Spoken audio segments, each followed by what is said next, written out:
शायद आपने इस बात पर कभी गौर नहीं किया होगा कि जिस प्लास्टिक की थैली को आप सिर्फ 10 मिनट इस्तेमाल करते हैं, वो धरती पर सैकड़ों साल तक क्यों पड़ी रहती है। सुबह दूध वाले की थैली से लेकर दोपहर में ऑनलाइन डिलीवरी की पैकेजिंग तक, ग्रोसरी की शॉपिंग हो या शाम को चाट की प्लेट या माता का जागरण, हर जगह प्लास्टिक, पॉलिथीन और थर्मोकोल का इस्तेमाल धड़ल्ले से हो रहा है। उसका नतीजा क्या होता है?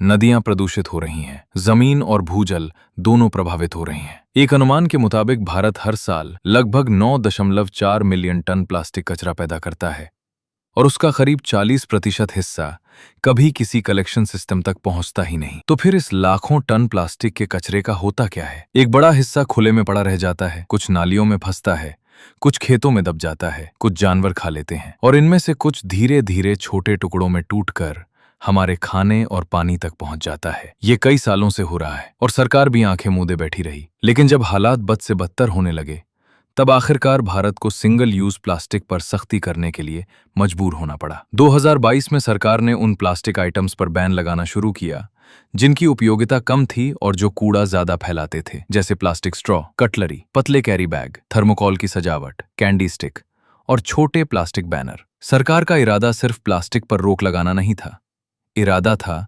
यूज एंड थ्रो वाली सोच को चुनौती देना। लेकिन असली कहानी 2025 में शुरू होती है। 1 जुलाई 2025 से हर प्लास्टिक पैकेजिंग पर QR कोड या बार कोड अनिवार्य किया गया। मतलब ये हुआ कि अगर कोई प्लास्टिक कचरा मिलता है तो ये पता लगाया जा सकता है कि वो आया कहां से, कौन कंपनी थी, कौन ब्रांड था और जिम्मेदारी किसकी है। इसी के साथ सरकार ने एक्सटेंडेड प्रोड्यूसर रिस्पॉन्सिबिलिटी को और सख्त किया। कचरे की जिम्मेदारी सिर्फ नगर निगम या जनता पर नहीं छोड़ी गई, बल्कि उन कंपनियों पर डाली गई जो प्लास्टिक बना रही हैं।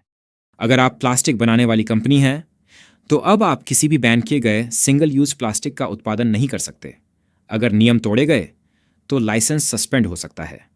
यहाँ तक कि जो कंपनियां ऐसे प्लास्टिक के लिए कच्चा माल सप्लाई करती हैं, उन पर भी कार्रवाई हो सकती है। विदेशों से आने वाले प्लास्टिक पैकेजिंग प्रोडक्ट्स पर भी अब कड़ी निगरानी है। बैन प्लास्टिक को भारत में इंपोर्ट करना गैर कानूनी माना जाएगा। सरकार छोटे व्यापारियों और MSMEs को ट्रेनिंग, टेक्निकल सपोर्ट और सॉफ्ट लोन भी दे रही है ताकि वो प्लास्टिक से हटकर दूसरे विकल्प अपना सकें। और आम लोगों के लिए भी संदेश साफ है, सिंगल यूज प्लास्टिक को छोड़ना ही होगा।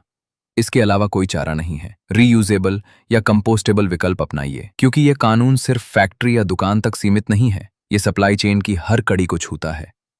और अगर कोई एक कड़ी भी अपनी जिम्मेदारी से भागती है तो उसका असर पूरे पर्यावरण पर दिखाई देता है। हमारी कंपनी उखी जैसे कुछ स्टार्टअप बायोडिग्रेडेबल ऑल्टरनेटिव्स बना रहे हैं। कुछ लोग अब बैग साथ लेकर निकलते हैं। छोटे बदलाव है, लेकिन शायद हर बड़ा बदलाव ऐसे ही शुरू होता है। सवाल यह है कि आने वाले 10 साल बाद हम अपने बच्चों को कैसी दुनिया देना चाहते हैं?